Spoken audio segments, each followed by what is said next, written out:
Oke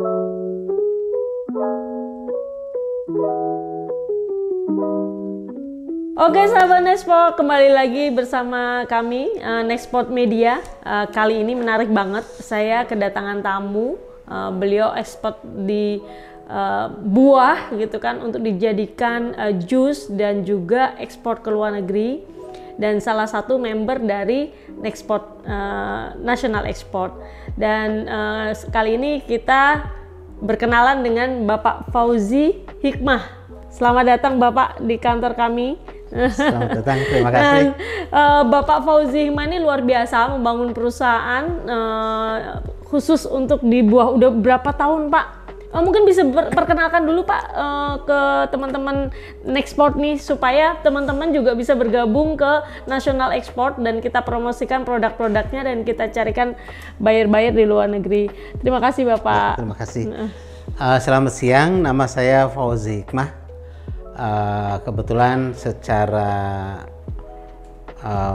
mandiri untuk buat perusahaan itu yang saya tekunin dari tahun 2007, tepatnya 19 Juni 2007, dengan CP dulu Gio Nutriprima. Nah, ini naik kelas di tahun 2014 jadi PT Gio Nutriprima dengan merek dagang Geopress. Sedangkan produk yang kita olah adalah semua hasil pertanian. Ya. Ya, berupa buah-buah segar yang kita olah menjadi produk lanjutan. Kita bilangnya pure atau bubur buah. Ada cangki. Cangki itu buah yang dibuat kotak-kotak ya, seperti dadu. Terus lanjutannya adalah konsentrat. Ya, nanti bahan ini akan menjadi produk lanjutan, bisa menjadi selai, bisa menjadi jus, bisa menjadi minuman dan sebagainya. Nah, ya. Tadi perbedaannya ada apa Pak? Ada pure, ada tiga Jadi kalau macam ya? Pertama kita pure itu artinya buah itu apa yang tidak diinginkan atau yang itu di misalkan kulit, biji, serat itu dibuang. Jadi bubur. Yang kita olah bubur menjadi gitu. pekatan, ya. Tapi masih original. Original di situ kandungan airnya, aroma, nutrisi, ya, kepekatan dan lainnya adalah itu yang kita kehendaki masih original. Original. Ya. Terus ada lagi konsentrat. Kalau konsentrat ini dipekatkan tuh H2O-nya atau airnya divakum, ditarik. Ya. Nanti yang akan keluar tuh tingkat total soluble solid atau brick. Biasanya brick. Nah, bricknya tuh sampai di 70-an. Kalau yang normal dari 8 sampai 13. Brick gitu. Nah, itu adalah material untuk bahan lanjutan. Bisa buat selai, bisa buat topping, ya, bisa buat fruity saus dan sebagainya. Itu yang kita olah. Nah, Bapak boleh dong cerita sedikit tentang sejarahnya dari Geopress ini, Pak? Yeah. Karena menarik ya. Kalau kita mau fokus dalam berbisnis gitu kan, insya Allah pasti bisa sukses loh. Yeah. Dan Gio ini juga cukup terkenal sih, Pak. Yeah. Saya membeli di beberapa supermarket pun juga bagus distribusinya gitu. Jadi begini, untuk berbekal pengalaman ya, itu kurang lebih waktu itu di sekitar 20 tahunan untuk menekuni proses ya, termasuk kita analisa segmen pasar dan sebagainya. Akhirnya secara mandiri dengan berbagai kisah dan sebagainya, akhirnya kita membentuk perusahaan sendiri dengan CP Gio Nutriprima, produknya hasil olahan. Nah, dengan kemampuan yang sangat minim, ya sangat minim nih, modal awal kita pinjem. Oh, ya? Terus secara saya bersyukur juga berterima kasih kepada PT Telkom, saya dibantu. Oh gitu. Ya, jadi mitra ya. Telkom 4 tahun. Oh sih. Nah, ikut pameran dan segala macam, dan saya bersyukur tuh melejit ya. Artinya begitu buka langsung omset miliar ya. Jadi UKM itu usaha kecil miliaran. Nah, buat sahabat Nesport ya, jangan berkecil hati. Pokoknya semuanya tuh harus jadi, fokus. UKM itu usaha kecil miliaran. Ya, artinya, tapi dengan keahlian, artinya yang kita punya dulu, tekunin apa yang kita mau olah, ya, kita bidik segmen pasar yang mana, ya. Secara kebetulan saya bidik industri, sehingga kalau ada pesanan tuh bukan sekilo 2 kilo, tonase. Tuh. Jadi bisa ada yang sehari tuh 4 ton, ada yang 5 ton sehari, kan keren. Tinggal dikalikan uang, kalikan jadi hari. Jadi miliaran ya. Nah, Pak, dulu belajarnya awal tuh dari pengalaman atau memang ada training jadi belajar gitu? Waktu saya belajar pertama, saya dikirim dengan perusahaan pertama itu ke luar negeri. Begitu pulang, jadi gini. Tepatnya, saya keluar dari PNS itu tanggal 8 Februari 2088. 8 Februari tahun 88. 11 April tahun 88 saya diberangkatkan ke luar negeri untuk belajar jus. Kemana itu, Pak? Ke Singapura. Singapura. Belajar, dikasih waktu 40 hari, ternyata 11 hari udah selesai. Nah, begitu pulang juga dijemput, langsung buka, langsung praktek. Si owner geleng kepala, gue nggak salah. Betul, begitu buka langsung segmen pasarnya hotel, restoran, catering. Jadi pokoknya maju banget. Jadi di awal-awal dulu ya Pak, berarti ya udah 88 tuh saya masih 8 tahun loh Pak. Saya masih umur 8 tahun tuh Pak. Intinya sih situ, terus sambil berjalan kita tekunin ya. Nah, suatu ketika saya lari ke induk, jalan-jalan ya. Begitu lihat ke induk, itu banyak buah yang dibuang-buang. Nah, akhirnya sekitar tahun 94 saya memulai menekunin produksi sendiri. Kenapa sih nggak produk lokal aja? Gitu jadi kan. dulu impor ya dari Singapura? Impor, semua impor. Impornya dari luar negeri ya, biasanya Brazil, Australia, pernah juga dari Sultan Kenneth, dari Malaysia juga, dari Filipina. Dari ya, Filipina. Itu semua itu. Nah, alhasil dari pengalaman di situ, akhirnya awal yang kita bikin itu, saya bikin alat untuk meres lemon. Alat peras lemon. Ya, jadi bikinnya sendiri. Ya, mulai itu satu, ya. Terus akhirnya ya sampai sekarang akhirnya saya bersyukur karena sekarang sudah sebagian bisa menggantikan impor. Gitu. Iyalah Pak, Indonesia ini kaya akan buah-buahan Pak. Ngapain kita kalau bisa jangan impor lah gitu. Betul. Jadi kita, Indonesia negara tropis, buah-buahannya ribuan. Dalam waktu dekat juga kita sudah punya rencana. Kita akan melakukan ekspor karena permintaan juga secara internasional sudah banyak. Mulai dari yang pertama minta tuh dari Belanda sampai dubesnya datang ya, perwakilannya dari Jepang juga. Terusnya kesininya sih mungkin dibantu dari ekspor juga. Kemarin kalau nggak salah Malaysia ya. Malaysia, kebetulan National Export juga dapat beberapa permintaan untuk ekspor buah beku ya Pak ya, dalam Jadi bentuk. intinya kita memproduksi satu cangki buah, artinya buah yang hanya diiris-iris kotak-kotak persegi. Terus yang kedua adalah bubur buah atau puree. Yang ketiga konsentrat. Nextnya kedepannya kita akan melakukan pasta. Pasta ya Pak. Pasta itu kalau kita bilang pasta, ingatnya pasta gigi odol. Nah, jadi produknya mirip odol. Pekat, halus, kental, dan contohnya tomato pasta, chili pasta dan sebagainya. Chili pasta, menarik Mak, menarik. Dan sahabat Nesport, Zeo Fresh ini karena sudah mendaftar di National Export ya, dan kebetulan kami ada permintaan dari buyer kami di Malaysia, sehingga kita coba bernegosiasi, dan insya Allah lah Pak, kita akan promokan tidak hanya di Malaysia tapi juga di negara lain. Karena Indonesia ini negara tropis Pak, harusnya kita bisa ekspor bukan impor buah-buahan. Kalau kita melihat di supermarket, buah-buahan kita masih banyak yang impor kan Pak. Pertama memang kita harus ada niat dan keinginan betul. secara internasional. Jadi jangan hanya jagoan di domestik ya, di lokal. Kita juga harus muncul di permukaan secara internasional. Jadi kalau kita lihat ke contohnya, ini adalah salah satu produk buret ya, pure, mango pure. Ini bubur. Bubur, tapi bubur. pekat. Nah, kita kemas karena sampel, jadi kemasannya ini. Jadi andaikan ada salah satu siapa aja yang membutuhkan, bisa ke Nextpot, bisa juga menghubungi kami dalam kategori kemasannya 20 kilo sampai 200 kilo. Iya, iya, betul, Ya, betul. jadi Betul. dalam drum dan bag in pail. Artinya kantong plastik yang dikemas dalam ember. Dalam bentuk drum juga bisa Drum, ya. ya itu 200 kilo biasanya. Ya Pak, semangat karena kita punya opportunity yang cukup luas nih Pak untuk ekspor buah-buahan, dan kalau bisa kita value-nya jangan hanya komoditi aja Pak, tapi juga sudah dalam bentuk produk. Salah satunya mungkin dalam bentuk yang Bapak tadi planningkan ya untuk pasta, itu menarik itu Pak.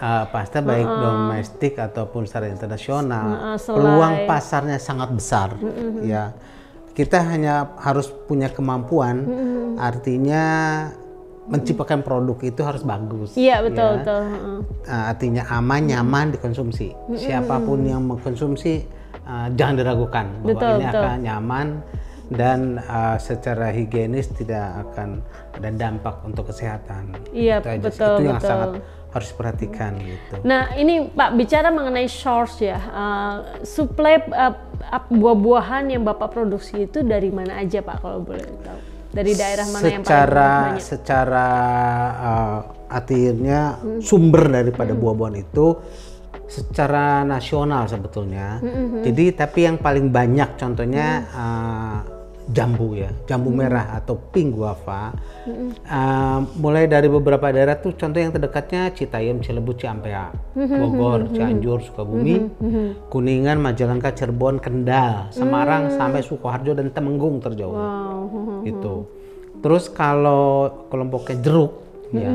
Jeruk ini ada lemon sama jeruknya tuh kita bilang jeruk yang umum disebut tuh kalau bahasa sananya tangerine. Tangerine tuh kalau kitanya jeruk apa ya? Yang Jeruk manis itu ya Pak ya? Bukan, jadi jeruknya bisa apa aja. Tapi kelompoknya tangerine. Tangerine ini bahasa Indonesia jadi lupa. Terus itu sampai dari Aceh dari ya? Medan, Payakumbuh, ya. Terus dari Jawa kebanyakan, Kalimantan juga. Ya. Nah, Kalimantan ini jeruk yang Pontianak. Pontianak ya. Itu jadi jeruknya ya kategorinya seperti itu. Termasuk lemon juga dari seluruh daerah ya. Dari seluruh daerah. Sirsak juga. Jadi kita produknya banyak. Mulai dari pink guava, sorsop atau sirsak, pineapple, nanas, strawberry, orange. Orange ini jeruknya jeruk lokal ya. Tapi kalau yang mau itu ya contohnya Valencia orange. Terus hal yang lainnya ya lemon, lime atau jeruk nipis, banana. Kalau avocado by ini ya customize ya. Jadi kita karena barangnya susah juga peminatnya tidak terlalu banyak. Tapi yang favorit adalah pink guava atau jambu klutuk merah. Jambu klutuk merah ya. Nah kalau kita bicara ekspor nih Pak, yang kita evaluasi kalau kita ekspor dalam bentuk komoditi, buah-buahan yang belum kita olah, itu kita harga tidak bersaing dengan negara lain, utamanya kayak dari India. Itu kita tidak bersaing karena tingginya logistik kita juga, dan emang harga di dalam negeri lebih mahal dibandingkan produk-produk impor Pak. Nah ini menurut Bapak gimana? Harapannya Bapak ke depan seperti apa gitu? Memang kendala yang kita hadapi adalah pricing atau harga bahan baku yang cukup tinggi, fluktuatif dan cenderung lebih tinggi dibanding produk luar. Betul. Contohnya India lah udah jelas-jelas sangat amat murah. Banyaklah negara-negara tetangga yang memang ini. Bayangkan misalkan jambu aja itu dari sana udah jadi 6.000 per kilo, udah jadi pure. 1 kilo pure itu bisa 120%. Mangga misalkan kita bikin pure mangga itu 2 kilo buah. Kalau mangganya harganya 10.000 kan udah 20.000 baru raw materialnya aja. Nah dari sana 12.000 udah jadi pure kan. Pure, gitu. Nah itu mudah-mudahan sih dengan kita berkolaborasi dengan para petani sehingga dia waktu mau menjual itu udah ada nih penampungnya, sehingga harga itu tidak naik turun, ya. Nah, sehingga kami berharap paling enggak harga bisa mensupport tuh begini, para petani juga harus hidup dengan menjadi lebih baik ya, pengusaha juga kebagian profitnya, sehingga pada saat kita meluncurkan produk tuh si para buyer itu bisa membeli dengan hitungan HPP merekanya masuk, itu aja sih. Iya. Tuh, memang kita berharap. Karena itu salah satu ini ya, kendala dan salah satu tantangan kita untuk ekspor buah segar. Makanya banyak buah-buah impor. Nah, harapannya sih mudah-mudahan pertanian bayangkan kita aja, Bu, pada saat panen raya dibuang-buang. Nah, itu pada betul. saat agak paceklik atau shorted, harganya jadi melejit. Dari naik gitu. ya. Nah, mudah-mudahan sih dengan gambaran yang kita berikan itu bisa terbayangkan dan bisa disetting. Mudah-mudahan kita juga bisa menampung pada saat panen raya, kita bisa nyetok yang ideal. Cold storage gitu. ya, betul. Tuh, sehingga pada saat paceklik tuh harganya ya bisa masih terjangkau ya. Terjangkau gitu. ya. Nah Pak, kalau udah dalam bentuk puree ini bisa bertahan sampai berapa lama Pak? Yang kita sajikan sekarang itu setahun dalam kondisi beku. Beku ya? Itu bisa sampai 1 tahun? Setahun, dan di situ mengenai nutrisinya masih utuh, masih bagus, aromanya masih 90% ya. Terus jadi keharmonisan produk itu terjamin ya, karena para pembeli juga atau yang menggunakan itulah yang dia kejar ya, aroma, warna, kepekatan, ya nutrisi tidak rusak gitu, termasuk sterilisasi di dalamnya itu tidak terkontaminasi betul, sehingga ya kita juga mengacu ke HACCP dan ISO. Gitu. Karena itu jadi salah satu solusi juga sih Pak, kalau misalnya kita bisa dalam bentukan puree ini kan bisa membantu para petani. Nah, kalau di pabriknya Bapak sendiri Pak, sekarang ini Bapak punya agriculture sendiri atau totally 100% beli dari petani Pak? Kita mengkerucutkan kepada Gapoktan dulu, gabungan kelompok tani. Jadi dari satu kelompok itu ada beberapa anggotanya ya. Jadi yang nongol atau maju ke kita nggak usah berebut, sendiri aja mewakili gitu. Jadi ya dari beberapa tempat, ada yang dari seperti tadi dari Jawa ya kebanyakan ya Pak ya. Betul. Cuman yang terbaik adalah dari Citayam, Cirebon, Ciampea, itu yang terbaik. Yang paling bagus karena memang lokasi ya. Kita akhirnya kita kumpulkan. Kita bikin formula yang sesuai standar. Kalau kebutuhannya Pak, sekarang 1 bulan buah-buahan bisa sampai berapa ton per item? Untuk satu aja misal ya, untuk jambu aja kita bisa sehari bisa 8 ton. Wah, sehari 8 ton Jadi sebulan kurang lebih 200 ton. Kalau mango karena kita masih kalah harga sama luar, jadi mango paling 20 ton, nggak banyak. Nggak banyak ya. Soursop juga paling antara 20 sampai 25 ton. Dulu nanas saya sehari 4 ton, jadi 100 ton. Sekarang hanya beberapa ton aja. Karena isu lagi nih Pak, sekarang ini adalah ketahanan pangan ya. Banyak sekali kita sedang menggalakkan nih sekarang bagaimana agriculture kita itu bisa naik. Tidak hanya buah-buahan aja, tapi juga komoditi agriculture yang lain. Nah, karena kan sekarang climate change ini Pak, jadi ada perubahan cuaca. Kadang para petani juga gagal panen. Itu yang terjadi di lapangan untuk yang sektor buah-buahan ini seperti apa Pak sekarang ini? Memang dari beberapa daerah kan ada produk-produk unggulannya. Contohnya daerah Bogor itu apa unggulannya, terus apa sih yang terbaik. Kita kan sudah ada riwayat atau sejarah dari Januari sampai Desember itu sudah kita sedikit mengetahui. Contohnya mangga itu mulai Mei sampai Desember, Januari sampai Mei awal hilang. Iya, gitu. Udah ada historical. Nah, pada saat nanti panen raya kita produksi dan kita ada buffer stock untuk menutupi kebutuhan kurang lebih 4 sampai 6 bulan. 6 bulan. Itu ya, jadi itu juga kita kepada customer kita meminta estimasi atau schedule ya, sehingga kita udah bisa membaca kita ini ya nyetoknya tuh tidak berlebihan, terukur ya. Jadi kita secara cash flow uang nggak tersimpan di bahan baku. Ya dan Pak Fauzi banyak main di B2B ya, jadi suplai ke perusahaan-perusahaan gitu, dan sekarang ada customer sekitar 100 customer Pak? Enggak, paling sekitar 20-25, tapi cukup besar ya. Sekali buka PO kan lumayan lah ya. Nanti saya bilang sekian, nanti bilang pamer. Nah, tapi intinya sih secara nasional, secara domestik masih kurang ya, khususnya sumber daripada buah atau resources untuk buah-buahannya ya kurang itu. Karena itu kaitannya dengan itu juga, harga juga. Kaitannya dengan harga ya, juga begitu ya. Nanti agak paceklik, agak susah, udah harga mulai tuh naik. Gitu. Pada saat panen raya kan, istilahnya pada ngerengek ya, Pak gimana dong? Gitu. Jadi ya kita sih sudah menjalin kerjasama dan pembenahan ya. Mereka membenahi secara pertaniannya, kita juga membenahi secara produksi ya. Artinya mengacu kepada artinya produksi yang baik dan benar. Betul. Sehingga produk yang kita luncurkan itu aman.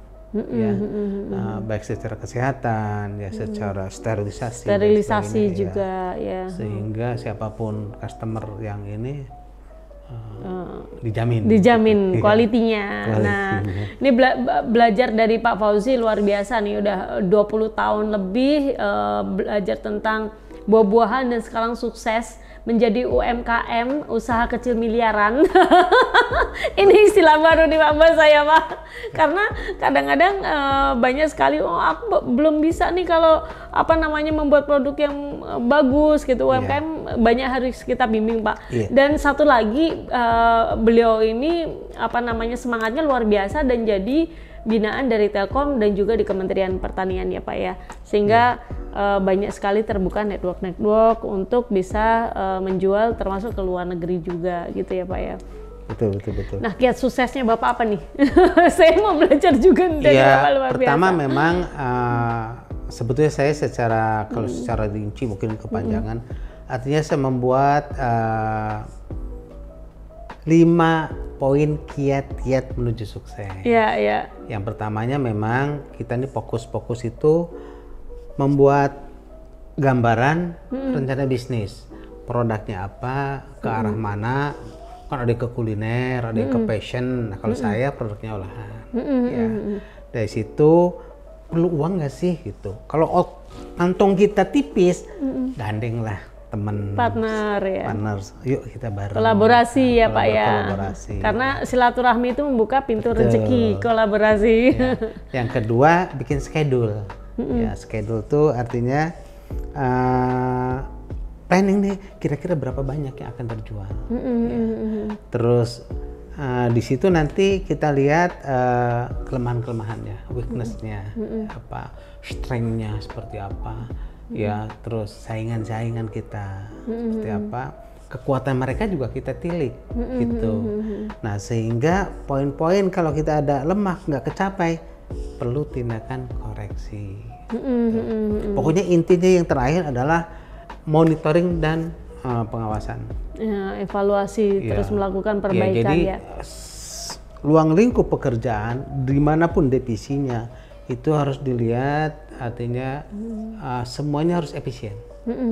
Ya, artinya masuk keluar masuk barang, keluar masuk produksi dan sebagainya, jangan sampai ada waste, barang busuk misalnya, produksi gagal ya. Kalau awal-awal sih bisa aja. Nah, makanya kita tentukan standarnya, kita bikin standar. Kalau sekarang mengacu ke standar internasional. Gitu.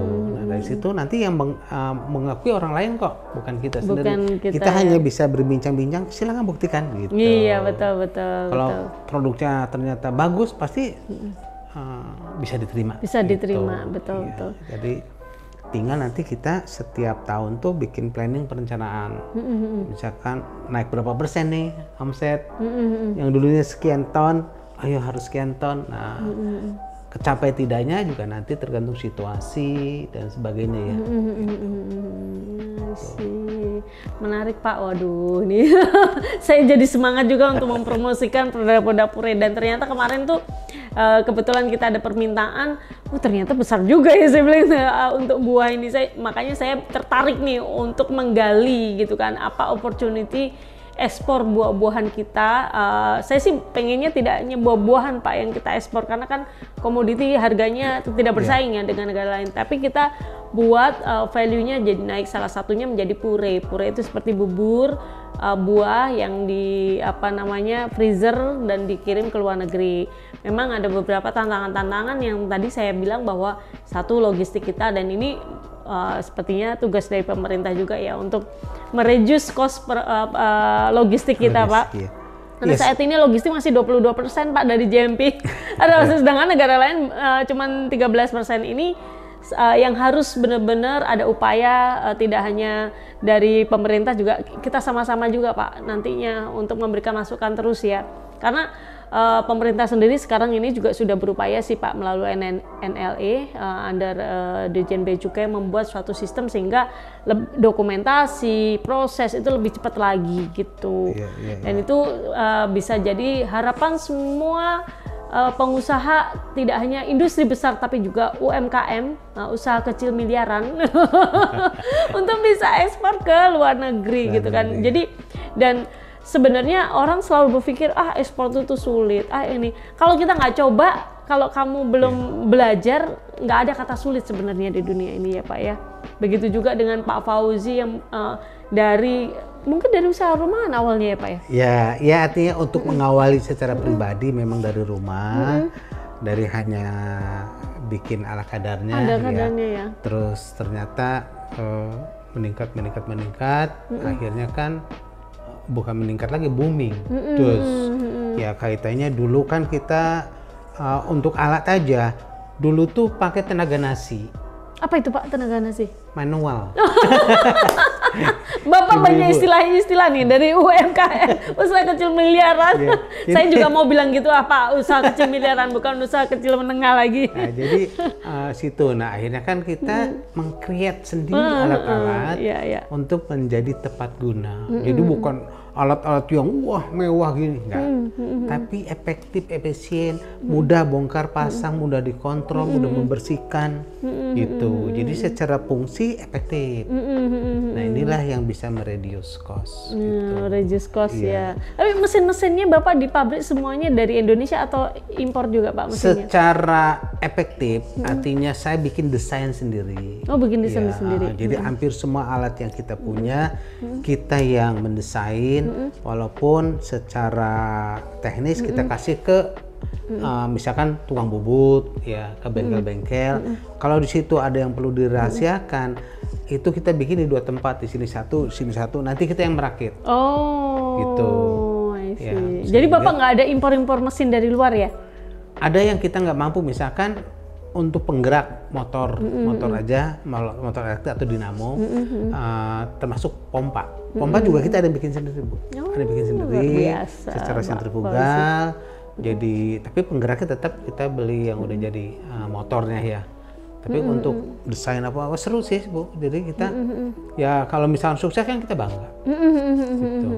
Nah Bapak, kita kalau bisa melalui national export nanti tidak hanya ke Malaysia ya, harapannya kita, karena kita udah berhasil membuka ekspor sirsak ke Malaysia, tapi saya pribadi saya akan mempromosikan buah-buahan Indonesia ini ke Eropa Pak, karena banyak sekali buah-buahan khas dari Asia, khususnya Indonesia, yang tidak dimiliki di Eropa. Salah satu contohnya adalah buah nangka. Nggak ada kan Pak di Eropa buah nangka.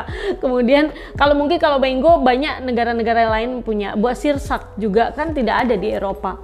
Buah durian juga nggak ada di Eropa gitu. Jadi banyak sekali Pak opportunity buah-buahan kita yang bisa kita promote ke Eropa, yang mungkin nanti kita tidak dalam bentuk ini ya, dalam bentuk buah komoditi, tapi kita olah menjadi suatu produk gitu kan Pak. Ya, betul. Ya memang seksi pertama saya kan arahnya ke seperti tadi, olahan-olahan yang masih ke fruit ya, buah dan buah. Nah, nanti sesi 2 ada yang kelompoknya ke vegetable. Ya, vegetable ini bisa mulai dari tomat, chili, onion ya, atau buah tomat itu kan sampai dibuang-buang Pak kalau lagi panen itu Pak. betul, Petani betul. kita. Bahkan hampir tidak ada harganya ya. Tetapi pada saat agak shorted atau paceklik lah bilang, yang tadi harga 2.500 Rp250 sampai 12.000. Iya, betul. Nah, itulah penyakitnya, sehingga kita ini perlu berkolaborasi satu sama lain tentang kebutuhan juga yang begitu banyak. Ingat, saya butuh kalau sudah masuk ke area situ, butuh tomat sampai sehari itu 20 ton, sampai 100 ton per hari. Kebayang nggak? Gitu.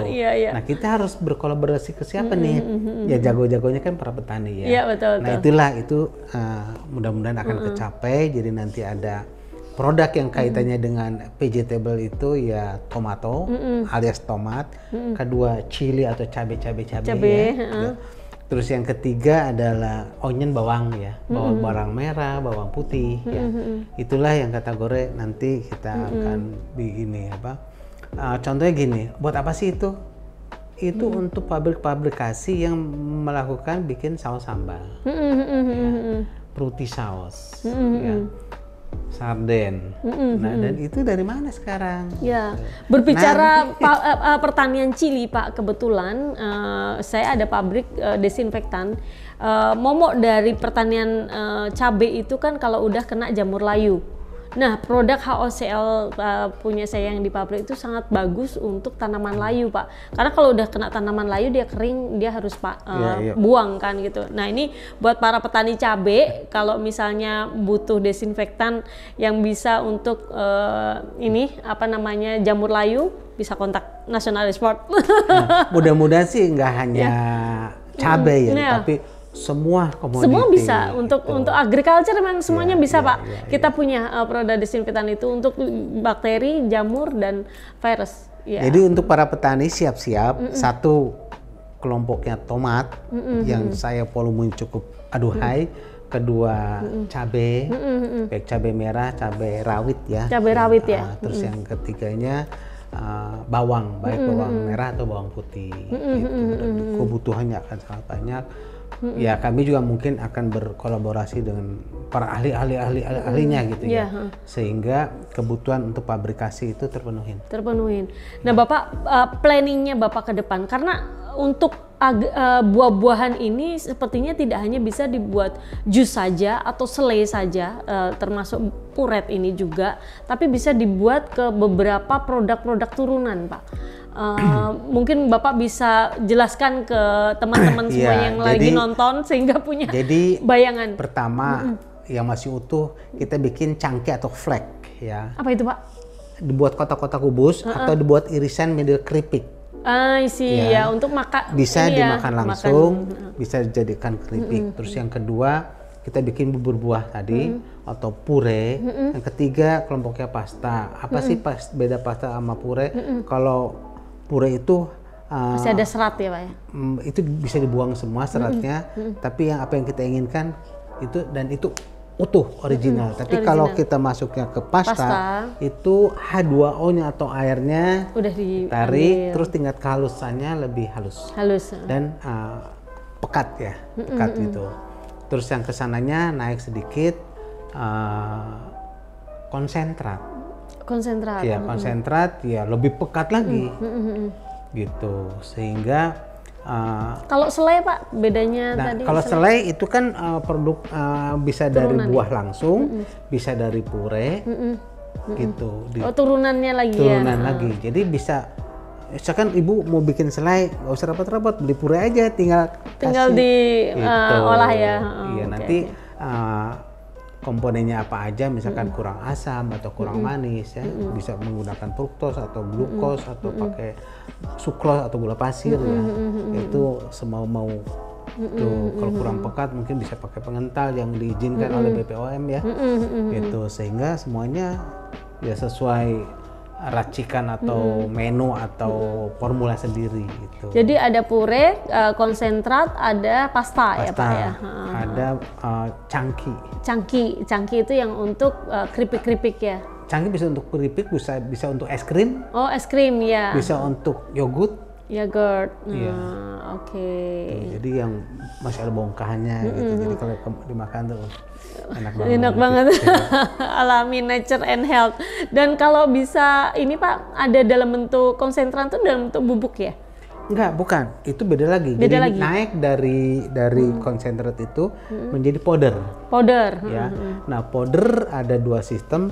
Satu dengan sistem spray dryer, kedua dengan sistem vacuum pressed. Tuh, semuanya bisa jadi powder tergantung tingkat kehalusan nanti Tingkat yang diminta. kehalusannya ya. Karena pada saat diseduh harus homogen. Oke. Nah, untuk di factory-nya Bapak nih, di pabriknya Bapak sekarang masih pada tahap konsentrat ya? Iya. Belum sampai ke tahap produk turunan belum ya? Sampai powder belum. Belum ya? Iya.